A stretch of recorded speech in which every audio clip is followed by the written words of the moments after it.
can we get Ben into the chat? I think we should get Ben into the chat. Hold on. I'll pull him in. Oh, Ben, what's going on, man? What's up? Okay, so Ben, you're in New York, is that correct? Yep, New York City. Yep, 1:33 a.m. right now. Okay, so this is a loyal Padres fan who's producing great content, by the way, on his YouTube channel, Talking Friars. He's had both Jim and I on over the last couple of weeks. We've talked to Ben over the course of the last handful of months as well. So Ben, thanks for hanging out with us tonight, man. Yeah, man, it's fun. I mean, yeah, great game tonight, right? You got to see Will Myers pitch. Amazing. Hey, Ben, come on the show. They got their ass kicked 13-2. What's your take on Dubon, the stolen base, unwritten rules? 11-2 game. Yeah, let's just – and an 0-1 count, by the way. It's not like he tried to do it the first pitch. 0-1 count. Didn't just bunt right out there. He waited till Lamet was delivering the ball and just bunts. Yeah, just total Bush League. I totally agree with you. I'm not going to say – mention that it was one of the Giants' worst moments in their history or whatever, like you kind of mentioned earlier, jokingly. I was kidding. Yeah. But I think I like, Melvin getting pissed off. I like Hosmer talking to Dubon. I like Kapler getting in Dubon's face a little bit in the dugout. So I like how both sides handled it. I hear, what you said with the quote that Kapler said after the game, but that's kind of like to the media. Well, I'm more paying attention to what he said in the dugout to Dubon. It seems like that he aired him out. So I'm happy that happened at least. We're getting Tatis swung 3-0, everybody? No? But that's a swing. That's different. I know, but I don't know, the man. unwritten rules are like what's it called? I don't know. Rules for unwritten rules. Basically, it's a fair point. There are. Honestly, like you could say that the sixth inning isn't the final 3 innings. Like you could argue, hey, bunting in the sixth isn't bunting in the seventh. The unwritten rule would say 9+ runs, sixth or later, you're not bunting there. And that's the fact that Bob Melvin reacted the way he did. I'm just more pissed that it caused the game to go longer. Like this game needed to end in the second inning at 8:30. Instead, it ends at freaking 10 o'clock at night, and our buddy Ben is not sleeping. He's going to be late for class tomorrow. Like, come on, guys. How about Will Myers' pace of play though? That was good, dude. Yeah. Even Marty said it. Extend Will. Yeah, put on a Padres hat, Jim. Sorry. Yeah, there we go. Sorry. Please consider subscribing to Ben's Talking Friars YouTube channel as well. Darvish had a 0 ERA, going into today, and now it's ballooned up to 10.57. And not good. When you look over to Alex Cobb, he's had 2 10 strikeout games since July of 2014. One of those 2 was tonight. Who do you trust with a 1-run lead right now? Who do you trust? Rogers definitely. Mm-hmm. Who else though? Pierce. I would say Pierce Johnson. That's your list. Yeah, right now. It's your list. Yeah, I bring up that question because we're playing the Braves, right? This next, this first series of the homestand. Mm-hmm. Look at their bullpen. Can't really compare the two in terms of the names. Question we threw out today, I don't know if you heard it or not, Ben, because you actually probably also have school in addition to just doing Padres content 24 hours a day, is once Gore's up, is he up for good or not?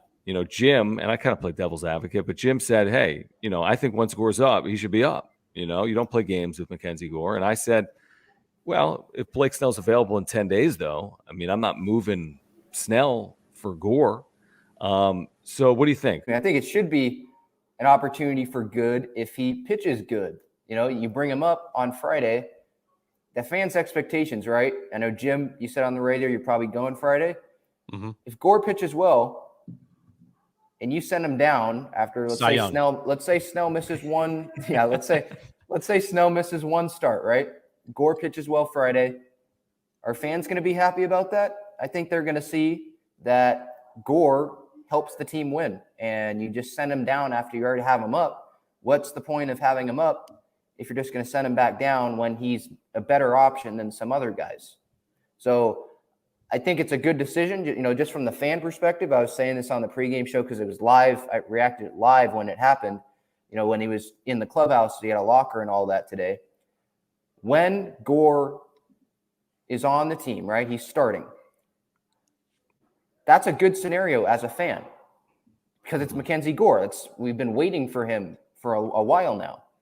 We didn't think this was going to happen this early based on last year and him being sent to Peoria. So we want to see him.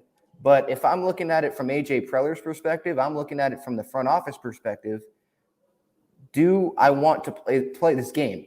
Bring him up and then send him back down when it seems like the relationship with him and Niebla is working out well?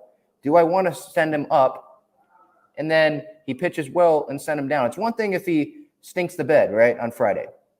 But if he doesn't, and I feel like odds are he's going to kind of be like how Ryan Weathers was last year against the Dodgers early in the year where he was pitching well. You're going to want to send him back down? I don't think so.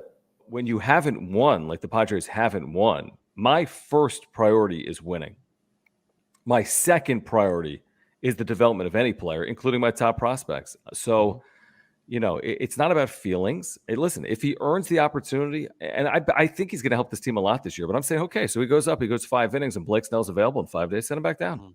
Yeah. And then when there's another need, bring him back up. I mean, is that really the worst thing in the world? He's got to be up because you made a move. I mean, that's not how it worked for Reese Kinnear. It's not how it works for Ryan Weathers, but that's how we have Mackenzie Gore rules. Well, we can't compare that. Reese Kinnear is not Mackenzie Gore, though. Yeah, Ryan Weathers was a first-round pick. No, I understand that. But what happened last year? He struggled last year, so they had a reason to put him back down. Mm-hmm. And it's a good problem to have. Like it is. You know what I mean? I mean, Snell's going to be in the rotation, right? I mean, Clevenger's going to be in the rotation, right? So, I mean, there's only so many spots. There's not 7 spots. $16 million and 13 or 12 million. Yeah, there's only so many spots. There's not 7 spots. You have to figure something out. Yeah, and do you see with Clevenger, will he be built up when he comes back? Will Snell be pitching more than 5 innings? Would they tinker with that and have Gore pitch after Clevenger and do a piggyback that way if you want to have Gore on the roster? I know they want Gore as a starter. I want him as a starter as well. But I'd rather have a 5-man rotation. Yeah, and also the roster's expanded. So you can do it for the first month. It's fine. Ben, we appreciate you taking a few minutes for us because we know it's 2 a.m. in New York. Oh my God.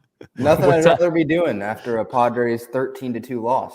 When's your first class tomorrow? Yeah, I was gonna say, when do you have class?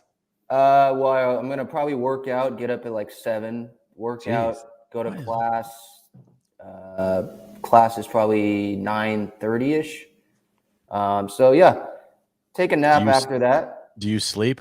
I'm like AJ Preller, just keep grinding. There you go, man.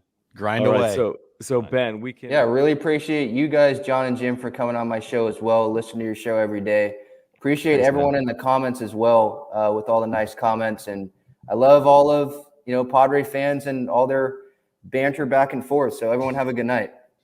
Thanks, man. Appreciate it, dude.